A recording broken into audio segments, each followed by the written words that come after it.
this film is breaking all the records in terms of admissions, is having great success. I think one of the reasons is also because this film is very frank, authentic, and you as a director don't seem to impose a moral judgment on any of the characters that are surrounding Amy during her life.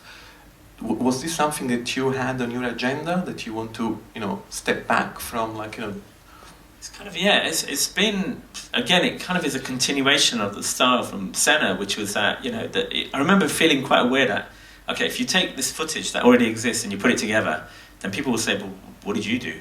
What did you direct? So it's like, well, then all I do is I stick in a few talking heads and I can say, look, there's my...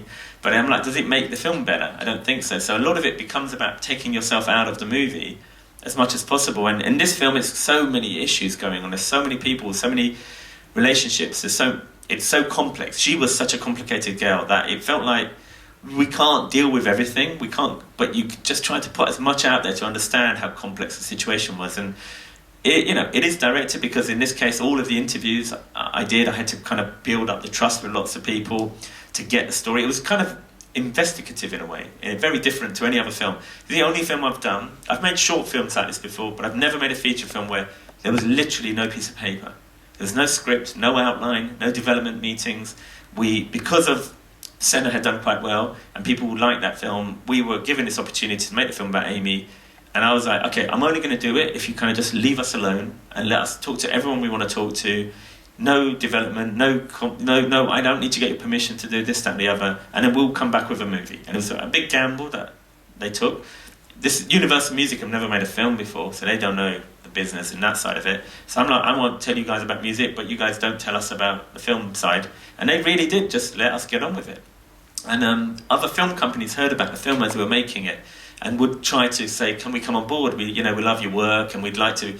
And I kept saying to the producer, and he kind of agreed with me, why do we need anyone? We just get on with it. So there's basically 10 of us, a tiny group of people that made Amy, who basically just had a couple of rooms in Soho, and we just got on with it for 3 years.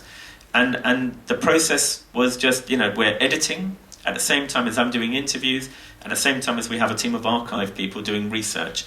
And all of the different sections kind of speak to one another. So someone finds an interview and I'll go, well, who are these people? Let's find them. Let me talk to them. And then I'll talk to someone and I'll come back to the editor and say, I've just heard this.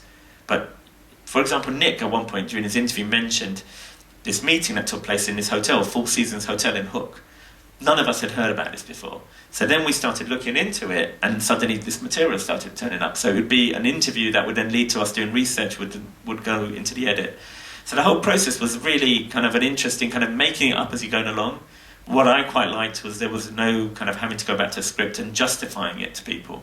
It was just like we were kind of trusted to get on and make the film, and then we finished the film and we delivered it. But part of that process was, I suppose, showing it to the contributors, all of them, at some point or another, because at this point they hadn't necessarily given us their material or their interview. So that was the complicated part, which is the back end of making this kind of film, is you then need people to say, I want to be a part of the film, and I sign off on it. I guess the legal aspect of it's a lot of lawyers huge, on this film. Yeah, like they are in all films, there are lawyers, but in this one we had to be able to back up anything we say in the film. I was wondering if there's any question from the audience, if we can. There's one at the back there, the mic is coming. Hi there. I thought the film was excellent. I have a couple of questions for you, actually. So the first one is, Amy's friends, who contributed quite a lot during the film, how did you go about positioning up with them and encouraging them to contribute? Because I don't really think they've spoken very much before. And secondly, I was just quite struck watching the film by how strange it is that there was so much media attention about her. And then since she died, it feels like there's just been a bit of a blanket silence, really. She doesn't really get talked about very much. And was that one of the reasons why you wanted to make the film, or do you have any thoughts on why that might be? So the Friends one, we'll do that one first. Nick was really, again, I didn't know who Julia or Lauren or a lot of her friends were. I had no idea. And really, Nick mentioned them first and said, you should talk to them. And so then I tried to talk to them, and they were just like Nick, like everyone, didn't want to be a part of it, did not want to get involved. So I spent quite a while just saying, just give me 5 minutes. Essentially, that was the thing. Give me 5 minutes and I'll explain where I'm coming from. And that they'd be the people more than anyone who would say, but what kind of film are you going to do? She wouldn't want this. Leave her alone. But then after talking to me, they'd feel, I could see one, they had to speak. They really looked quite troubled, actually. They were carrying a lot of stuff that was not healthy for them. They didn't look good. And even if their film didn't happen, I remember feeling like after we'd had a conversation, they looked a little bit better because they were carrying this bad karma in a way of what they had witnessed had happened and no one seemed to care. Nick can talk a bit, I guess, because you probably spoke to them and asked them. Yeah, I mean, I remember saying to Asif, there's three actually, two of her best friends and Juliet's sister. So it's Juliet, Lauren, and then her sister. They were very close, particularly Juliet and Lauren. And I said to Asif earlier on, they showed tough love, and they've confronted people about what happened with Amy, and so therefore they've rocked the boat and they've upset a lot of people, and so they've just been cut out of having a voice or being being associated in any way. But actually they're the richest friends she ever had. They were like her sisters. They grew up together, they lived together, they from the beginning of the film you see them singing together. They were all in and around music, into the same guys, and they were like sisters. And even now when I speak to Juliet or Lauren on the phone, like, it could be Amy, in terms of the sound of their voice and how they talk and their attitude. And so I thought it was really important that if Asif is going to talk, lots of people claim to be Amy's best friend, she was 1,000 people's best friend, but actually these two girls, they weren't showing up to the parties at the end, they weren't showing up at the gigs, they would have always been there for her. And I think I felt, I've never seen two people benefit so much from talking as much as those two have.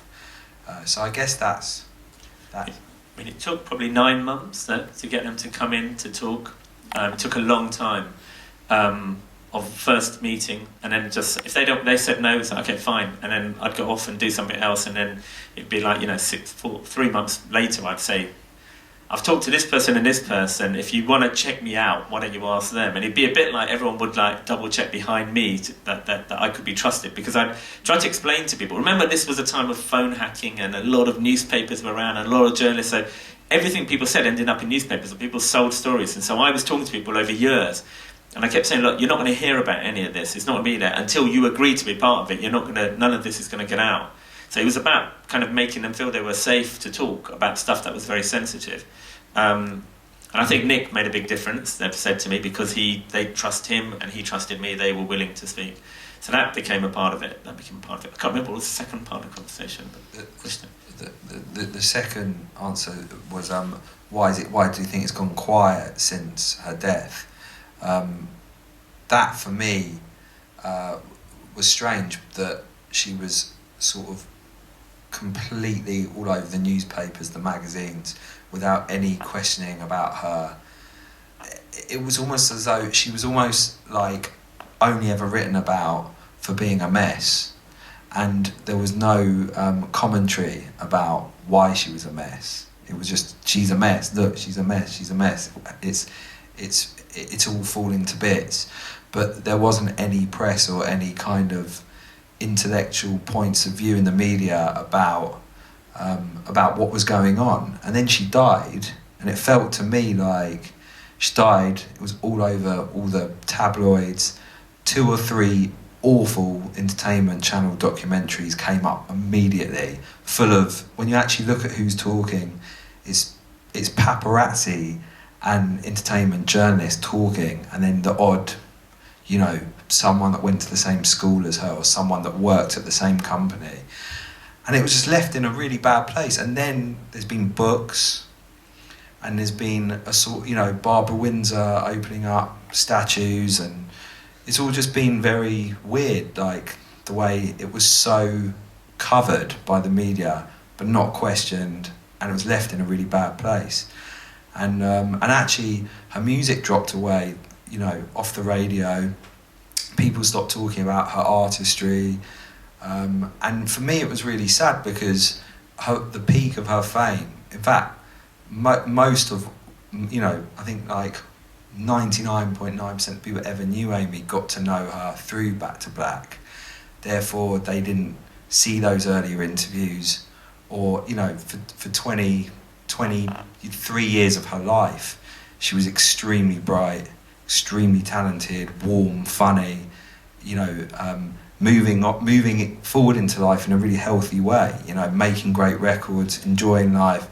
Yes, there was depression and things that ups and downs, but nothing seemed anywhere, there was no sign of it taking this massive turn for the worse. And right as it took this turn, she became this huge star, and that's what she became famous for. And I think for me, what I'm really relieved about this film doing is I think it's created a little bit more respect for her as a person, a little bit more thought about, like there's a lot of people coming to me saying, because she was so about in the tabloids and the media, I just categorise her as like a pop star, like a pop star that was getting it all wrong. I never thought about her lyrics or the depth of her or why. And I think this film creates a bit of thought for that. Significant relationships seem to have been presented, except for her brother. And growing up, the big theme about her life was her troubled childhood, and I wondered why there was a silence. He's a sibling. He also encouraged her with her music. That's where she got her ideas from. Watching this film, I wouldn't think she had a brother or any siblings. That's a very good question. Nick and I were talking about it just about half an hour ago.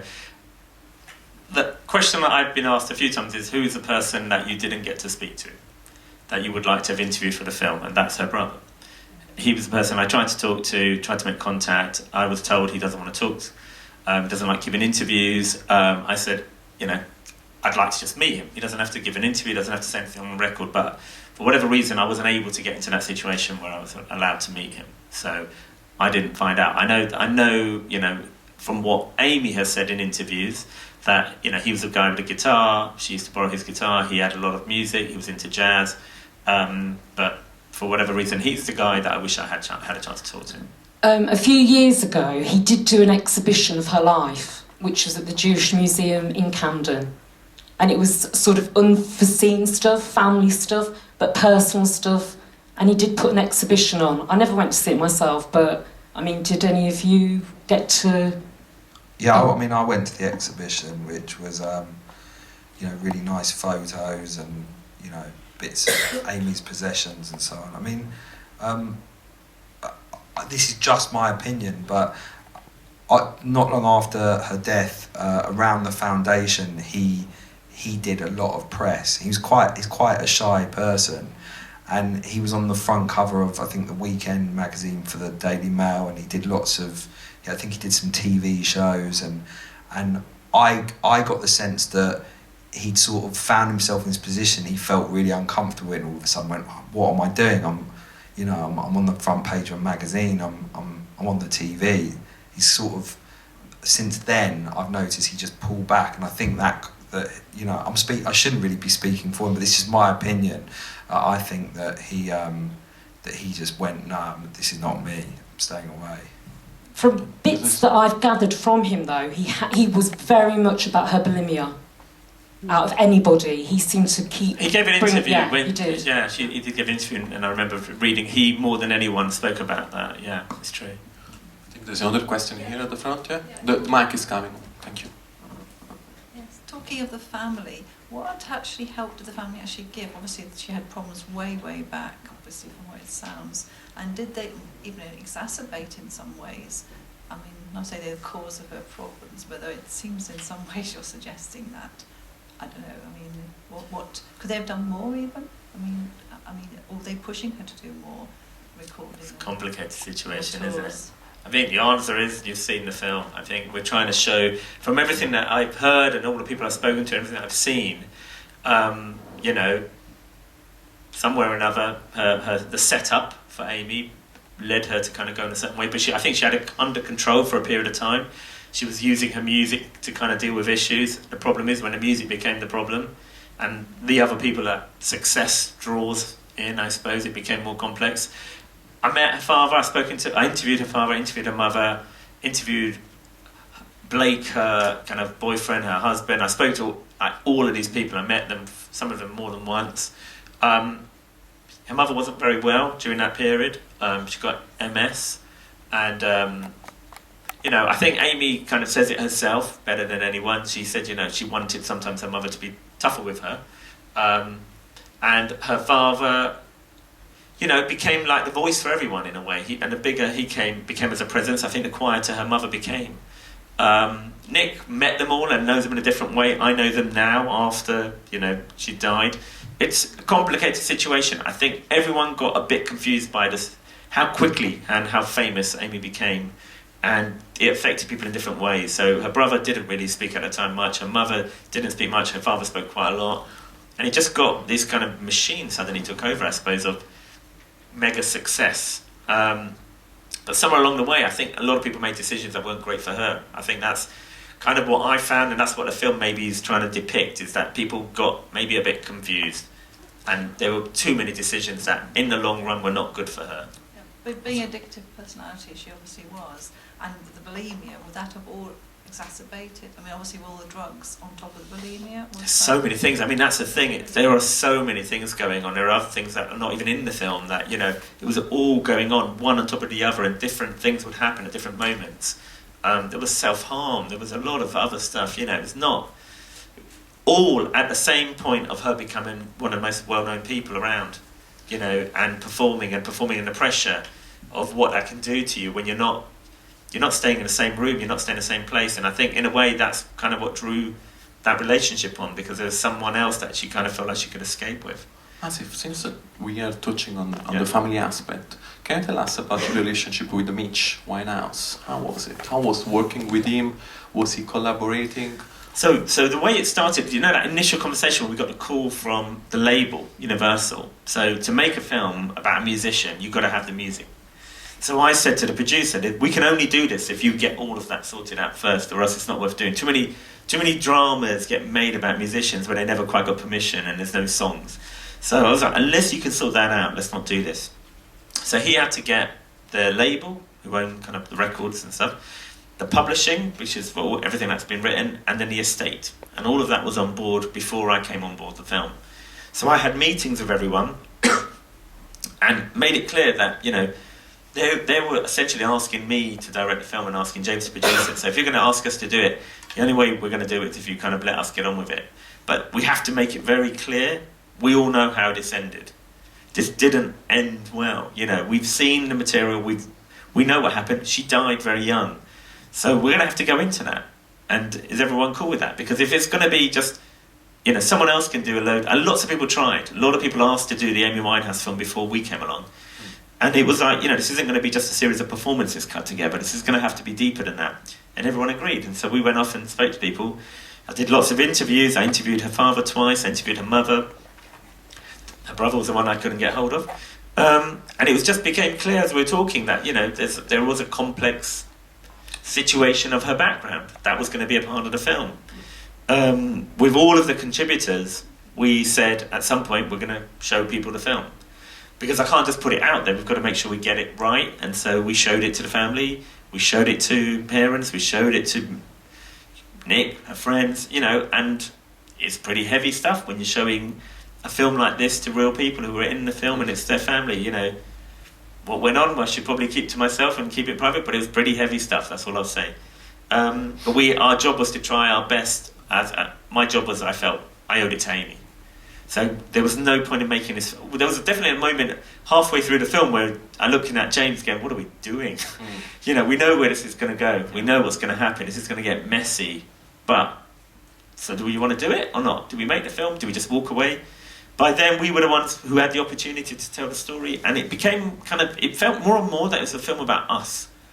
When we were making it, it became a film about London. It became a film about now. It became a film about the media, about fame, about artists, about all of this other stuff, not just Amy, that I felt like it was important, Phil. It became important. How do we let this happen? Why does this go on? Why are we allowed to do that to someone? That she could walk, this girl who's quite petite walks down the street and 50, 60 men can chase her around. No one stops it, you know. And their excuse is, we're only doing it because you guys keep clicking on those videos. You keep sharing the videos. If she wasn't popular, we wouldn't have to photograph her. And that whole thing of how complicit were we in this? I lived half a mile away from her front door. I didn't do anything about it. I don't consciously think I was looking at any of these websites, but I knew about Serbia. I'd seen that somehow. I wasn't there. So it became this whole thing of, it was about a particular moment in time in this city, and a cultural kind of, a real artist. It's kind of what Nick said, you know, who, you know, wasn't being talked about in the ICA, who, you know, there's a screening coming up at the Royal Academy in a few weeks. She wasn't that. She became the Sun, the Star, Daily Mail. That's how she was. That's who she was. And apparently she played here as well.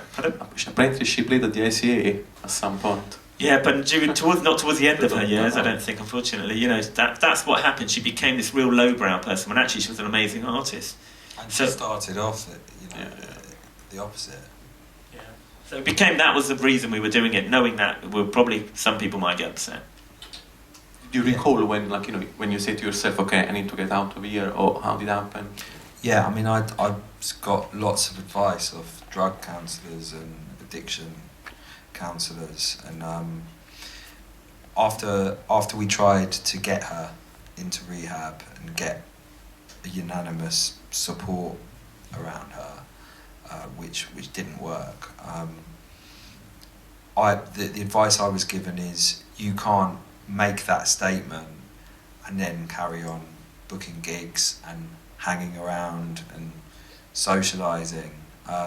You need to back up what you're saying, and so that's what I did. I said to her, I'll always be here if you want to help yourself, but I'm taking myself out of it. And you know, part of me, young, ego, whatever, I thought it would take a couple of months and max, and then Juliet, Lauren and myself will steam in, sort this out, and then carry on later on when she's fine with her career.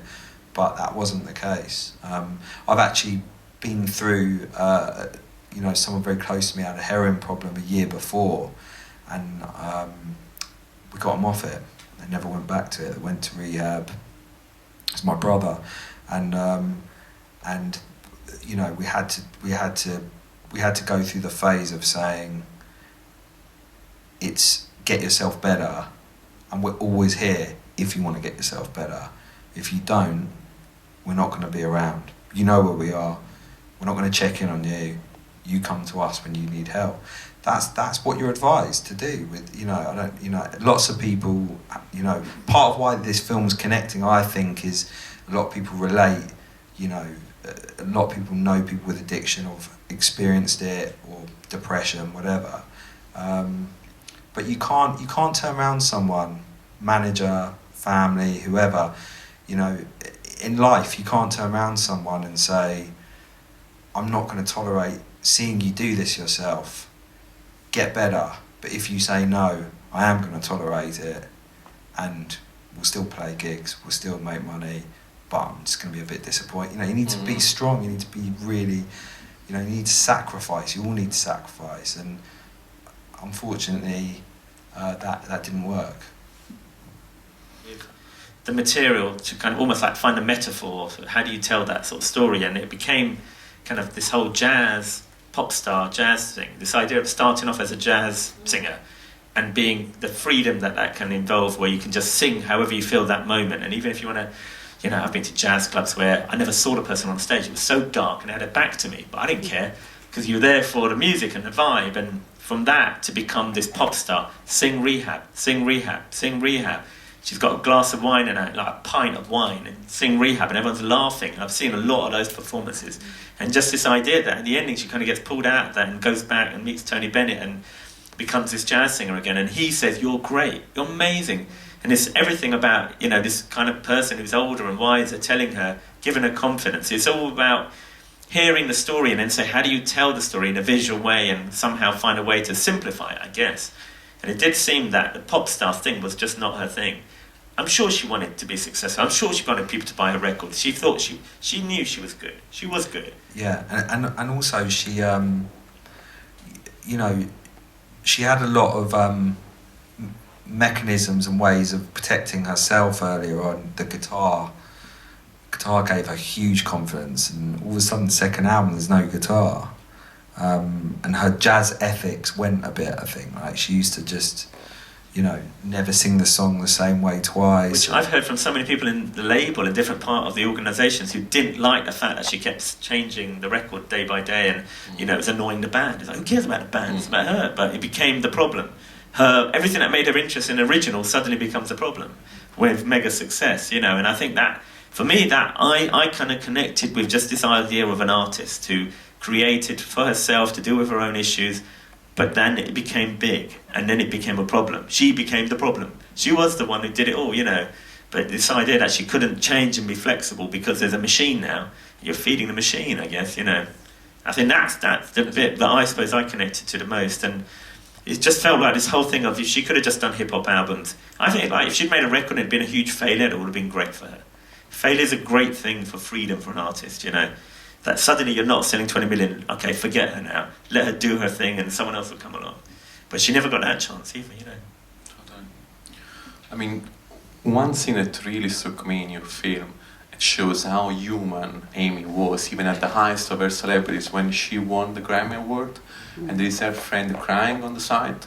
And amongst all these, like, you know, stardom, celebrity moment, she, like, you know, thinks of her. And do you remember when you put together that scene? And yeah, because again, that came out of Juliet telling us about this, and then us going through all the material saying, well, you know, someone says it, then you have to go and find the rushes. You find the unedited material from the Grammys and say, did this moment happen? And there's just a glimpse of her kind of going over, hugging someone, and then she literally says, Juliet, come up here. And this is how the whole process works. You do an interview in, you know, Soho, and then it may be 9 months later that we actually get the footage from the Grammys, which they've got to sign off on. Then you go through all of it to try to find that little moment that somehow connects up. Now, normally what happens is they don't connect up. People tell you thousands of things, and there's no way of showing it. But because it's a movie, you've got to try to find the moments that you can show that they give more weight. And so you never clearly see Juliet, but it is Juliet, and she does walk off the stage with her. And then, sadly, with this story, so many times when there's this beautiful moment, there'd always be something that would undercut it. You know, you just want it to be happy for a minute. She's won these Grammys, she's happy, but then she'll say, you know, yeah, but it's boring. It's boring without drugs. And that would happen again and again and again. There's another moment that's not in the film where she's doing a junket. She's kind of promoting Back to Black in America, and she's really bored, and she's chewing gum, and she's not interested. And the guy who's interviewing her says, you know, the Prince has just given like an interview where he's going to perform in London. He's going to do 20 gigs at the O2 Centre. And the only artist he mentioned is you. And you see her reaction when she hears that Prince likes her and wants to sing one of her songs and perform with her. And there's this little moment, just like Tony Bennett, where she like lights up. So beautiful. And then she covers it up again. So I try to style it out, be cool again. And then it happened. She did perform with Prince. And I've seen it. And I think it's great. There's a clip on YouTube. I didn't say it. But the reality is, unfortunately, in the background, she was not in a good way. She had lots of issues going on. You know, the reality is the story ends in a really sad way, and it's undercut by addiction. You know, you've got a problem with, this kid's got problems, and she's surrounded by people who are not great. And even that really great, beautiful moment got screwed up in the end, you know, and it's one of the reasons why we didn't put it in. Asif, And the fact that Prince would never have signed the record.